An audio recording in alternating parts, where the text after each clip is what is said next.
Haleluya. Puji Tuhan. Salam sejahtera buat kita semua. Haleluya.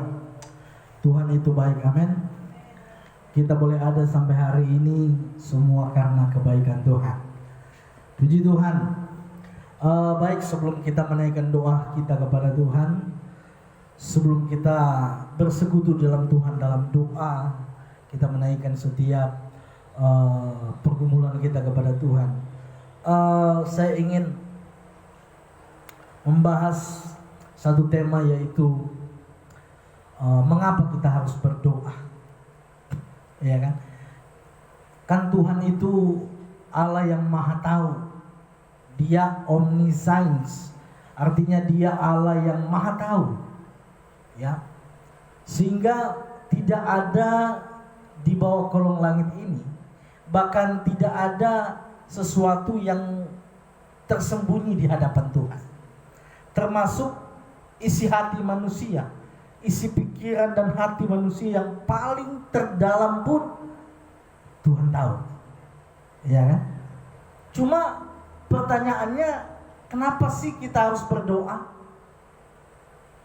Kan Tuhan Maha Tahu, tanpa saya harus minta, Tuhan sudah tahu keperluan saya. Tuhan sudah tahu apa yang saya alami. Karena kehidupan saya terbuka, telanjang di hadapan Tuhan. Tidak ada yang rahasia di pemandangan Tuhan. Amin. Nah, oleh sebab itu saya ingin membahas tentang mengapa kita harus berdoa kepada Tuhan. Mari kita membuka di dalam Lukas, Injil Lukas pasal yang ke-18. Ya. Ada beberapa hal yang menyebabkan kenapa kita harus berdoa. Saya akan baca ayat pertama. Ini tentang perumpamaan tentang hakim yang tak benar. Yesus mengatakan suatu perumpamaan kepada mereka untuk menegaskan, untuk apa? Untuk menegaskan bahwa mereka harus selalu berdoa dengan apa? Tidak jemu-jemu. Berdoa dengan tidak jemu-jemu artinya apa? Berdoa dengan tidak ada bosannya, ya. Tidak boleh bosan untuk berdoa, tidak boleh jemu, ya. Tidak boleh apa? Malas, ya, berdoa kepada Tuhan. Sehingga Yesus memberikan perumpamaan tentang hakim yang tak benar, ya. Saudara bisa baca di rumah, ya. Singkatnya begini, ada hakim yang tidak benar, ya, hakim yang tidak takut Tuhan. Ada juga nenek yang sangat miskin, dan dia menghadap kepada hakim yang tak benar itu untuk membela perkaranya, ya, untuk membela persoalannya. Tetapi hakim tak benar ini awalnya nggak mau, ya, tidak mau membela nenek yang miskin ini, ya. Tetapi saudara, yang dilakukan nenek ini itu sangat luar biasa, sehingga hakim yang tak benar ini, yang tadinya menolak, enggan membela perkara nenek ini, justru dia melakukannya, ya. Apa yang nenek ini lakukan?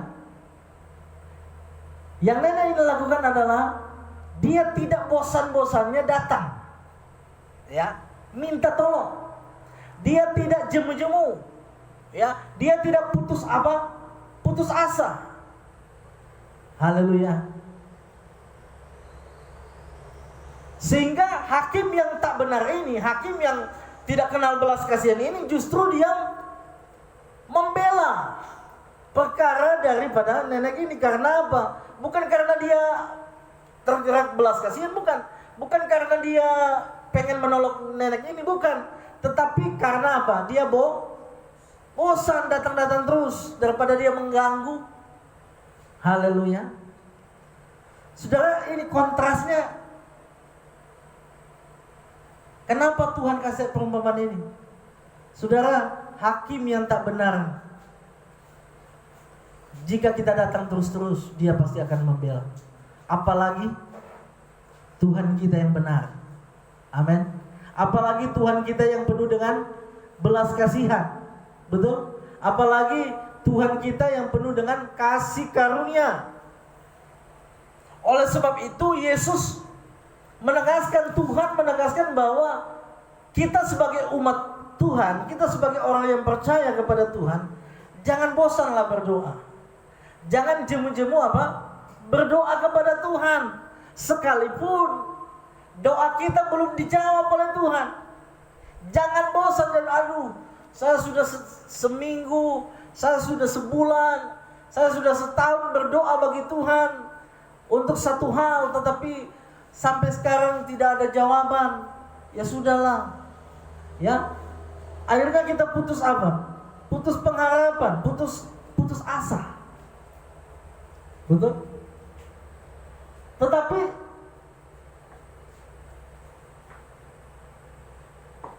Yesus bilang apa?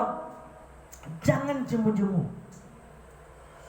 Hakim yang tak benar bisa berubah keputusannya, sehingga apa yang diperlukan oleh nenek itu dia dapatkan. Apalagi Tuhan kita yang penuh belas kasihan.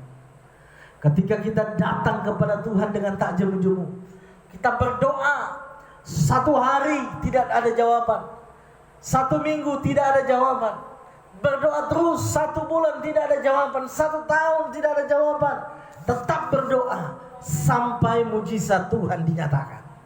Amin. Haleluya. Berdoa terus sampai kapan, Pak? Sampai doamu dijawab Tuhan. Jangan pernah putus asa. Haleluya. Karena bisa saja bukan Tuhan tidak mau menjawab doa kita. Ingat baik-baik, bukan Tuhan tidak mau menjawab doa kita, tetapi kadangkala belum waktu yang tepat untuk menjawab doa kita. Sehingga pada waktunya, waktu Tuhan, waktu yang tepat, pasti Dia akan menjawab setiap doa kita. Amin, saudara. Apa pergumulanmu hari ini? Ya, saya percaya Tuhan tahu. Tetapi Dia mau melihat kesungguhan saudara. Ketika saudara mau datang kepada Tuhan berdoa, ya, maka Tuhan akan menyatakan kuasa-Nya dahsyat atas kehidupan kita. Katakan amin. Puji Tuhan. Nah, pertanyaannya gini, kenapa sih kita harus berdoa kepada Tuhan? Kan Tuhan Maha tahu, betul? Kenapa sih kita harus berdoa? Alkitab sendiri bilang apa? Sebelum kita minta, Tuhan sudah tahu. Iya kan? Nah, alasan kenapa kita harus berdoa. Pertama, doa merupakan tanda bahwa kita membutuhkan Tuhan. Katakan amin. Doa adalah tanda bahwa kita manusia lemah, kita manusia gak mampu. Haleluya. Sehingga kita berdoa kepada Tuhan yang punya kemampuan untuk menolong saudara dan saya. Amin. Haleluya. Kita gak sanggup tanpa Tuhan. Kita berdoa, sehingga doa itu bukan cuma sekedar kita minta berkat. Doa itu bukan cuma sekedar kita minta kesehatan. Haleluya. Doa juga kita harus meminta kekuatan untuk menghadapi masalahmu, meminta kekuatan untuk berjalan bersama Tuhan di dunia yang penuh dengan air mata ini. Amin, saudara. Sehingga saudara tetap survive, saudara tetap kuat menjalani hidup ini, enggak stres, enggak galau. Amin. Haleluya. Kenapa? Karena kita tahu Tuhan yang ada di pihak kita adalah Tuhan yang akan menolong saudara dan saya. Haleluya. Jangan berhenti berdoa. Kenapa? Walaupun Tuhan Maha tahu, tetapi Tuhan mau lihat bagaimana penyerahan kita kepada Tuhan. Kenapa kita harus berdoa? Kenapa kita harus meminta kepada Tuhan? Karena kita tidak mampu menjalani hidup ini sendirian. Ya, hanya bersama Tuhan kita mampu melewati dunia ini. Melewati hidup kita yang penuh dengan air mata, yang penuh dengan tantangan ini, yang penuh dengan pergumulan ini. Jadi mengapa kita harus berdoa? Yang pertama, doa menandakan kita butuh Tuhan. Amin. Haleluya. Bukan Tuhan yang butuh kita, tapi kita butuh Tuhan. Makanya saya bilang, orang ya kalau dia butuh Tuhan, dia akan cari Tuhan. Ya, orang kalau sombong, dia pikir dia bisa hebat sendirian, dia bisa bekerja sendirian, dia bisa berusaha, dia merasa bahwa segala apa yang dia terima itu hasil usahanya, hasil kerja kerasnya. Hello, sebagai hamba Allah saya mau katakan, ya, kalau engkau diberkati Tuhan, itu bukan karena hanya kerja keras saudara, tapi karena berkat Tuhan yang luar biasa. Tuhan mengizinkan, Tuhan memberkati saudara dengan kekuatan, dengan kesehatan, dengan segala yang baik yang ada pada kita. Itu semua dari Tuhan. Oleh sebab itu, ya, jangan pernah merasa bisa. Oh, saya bisa. Ya, makanya saya bilang orang yang tidak pernah datang berdoa, orang yang tidak pernah datang beribadah, dia adalah orang yang paling sombong di dunia ini. Kenapa? Itu artinya dia tidak butuh Tuhan. Halo? Itu artinya apa? Dia tidak butuh Tuhan. Orang yang menyadari kekurangannya, orang yang menyadari bahwa segala berkat, nikmat dan anugerah ini berasal daripada Tuhan, dia akan datang berdoa, dia akan datang bersyukur, dia akan datang apa? Memuji memuliakan nama Tuhan, dia akan datang dengar firman Tuhan. Amin saudara. Makanya saya mengajak jemaat Tuhan, jangan jemu-jemu berdoa. Walaupun doamu belum dijawab Tuhan, jangan pernah berhenti berdoa. Sebab doa itu mengandung kuasa. Katakan mengandung kuasa. Mengandung kuasa. Doa bisa merubah segalanya. Amin saudara. Kalau saya mau saksikan terlalu panjang, ya, banyak hal yang saya alami dalam keluarga itu hanya lewat doa. Amin.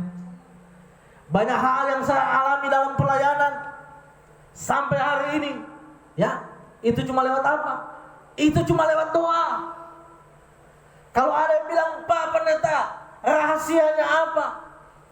Ya, supaya kita bisa berhasil, ya, kuncinya cuma satu, doa. Enggak ada yang lain. Amin. Yang kedua, kenapa kita harus berdoa kepada Tuhan?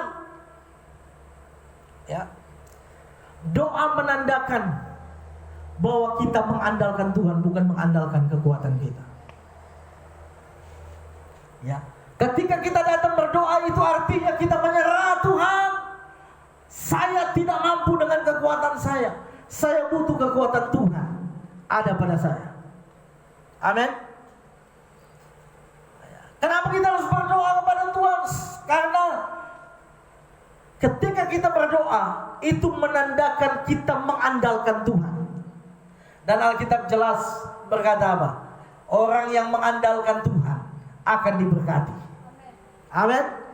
Orang yang mengandalkan manusia, orang yang mengandalkan kepintarannya, hikmatnya, kebolehannya, kecakapannya, Alkitab bilang apa?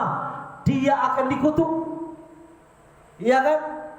Makanya firman Tuhan bilang apa? Terkutuklah orang yang mengandalkan manusia dan kekuatannya, tetapi diberkatilah dia yang mengandalkan Tuhan. Doa menandakan kita tidak mengandalkan kekuatan kita. Amin. Sebab kita kenal siapa kita. Tetapi doa adalah tanda orang yang mengandalkan Tuhan. Ketika kita berdoa, itu artinya Tuhan tahu kita mengandalkan Tuhan. Dan Alkitab bilang, orang yang mengandalkan Tuhan tidak akan pernah dikecewakannya. Oh, haleluya. Tidak akan pernah dikecewakannya. Mengandalkan manusia, siapapun dia, ujung-ujungnya pasti kecewa. Ya, sakit hati. Saya ada beberapa orang yang janji sama saya untuk bukan pada saya, tapi untuk sumbang dalam pelayanan. Tapi Sampai sekarang belum ada realitanya. Halo. Kalau kita mengandalkan percaya pada manusia, kecewa. Ya, Ibu Tin, kalau kita mau percaya sama manusia, kecewa Bu. Andalkan Tuhan, tidak akan pernah mengecewakan. Haleluya. Ona, jangan andalkan siapa-siapa, andalkan Tuhan. Kalau engkau ingin berhasil, masa depanmu gilang gemilang, jangan andalkan apapun, tapi andalkan Tuhan. Caranya gimana Pak Pendeta? Caranya datang beribadah, berdoa kepada Tuhan. Bilang, Tuhan tolong saya, berkati masa depan saya. Haleluya. Dan kalau saya diberkati Tuhan, saya akan pakai hidup ini dan segala apa yang saya punya untuk hormat dan kemuliaan nama Tuhan. Amin, saudara. Haleluya. Jadi saudara, ya, sebagai hamba Allah, saya mau katakan jangan pernah jemu berdoa. Jangan bosan berdoa. Ya, Abraham ketika dia menanti janji Tuhan, berapa tahun? Kurang lebih 25 tahun dari Allah berjanji sampai Ishak dilahirkan. 25 tahun. Ya, cukup panjang bukan? Haleluya.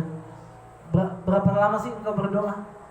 Boleh ada setahun, boleh ada 2 tahun, boleh ada 3 tahun, 5 tahun, ya, belum seberapa. Haleluya. Oleh sebab itu, kalaupun belum dijawab, ingat baik, kalaupun doamu belum dijawab Tuhan, bukan berarti Tuhan tidak mendengar doamu. Haleluya. Bisa saja Tuhan bilang tunggu, belum waktunya. Amin. Sebab Alkitab bilang apa? Tuhan membuat segala sesuatu indah pada waktunya, bukan waktu kita. Ya, Tuhan lagi bilang, sabar Ibu Din, belum waktunya. Kalau sudah waktunya, engkau akan melihat betapa dahsyat dan hebat perbuatan Tuhan yang luar biasa. Amin. Sabar Ona, mungkin doamu hari ini belum dijawab Tuhan. Tuhan lagi berkata, sabar, tunggu waktunya. Ya, kalau sudah waktunya, kita akan tercengang-cengang melihat, dan kita akan bilang, wow, dahsyat, ajaib perbuatan Tuhan kita. Amin. Haleluya. Puji Tuhan. Kita akan masuk dalam doa kita. Jadi sebagai hamba Allah, saya simpulkan khotbah ini. Kenapa kita harus berdoa? Karena doa itu menandakan kita membutuhkan Tuhan. Yang kedua, kenapa kita harus berdoa? Karena doa menandakan kita mengandalkan Tuhan, bukan mengandalkan kekuatan kita. Amin, saudara. Maka sebagai hamba Allah, saya mengingatkan, mari kita tingkatkan doa kita. Jangan jemu-jemu berdoa. Kalau mungkin saudara sudah malas berdoa kepada Tuhan karena mungkin tidak ada kunjung jawaban dari Tuhan, tapi hari ini diingatkan Tuhan, jangan jemu-jemu. Sekali 2 kali belum ada jawaban, maju terus, berdoa terus sampai Tuhan menyatakan kuasanya, dan Tuhan akan menjawab setiap doa kita.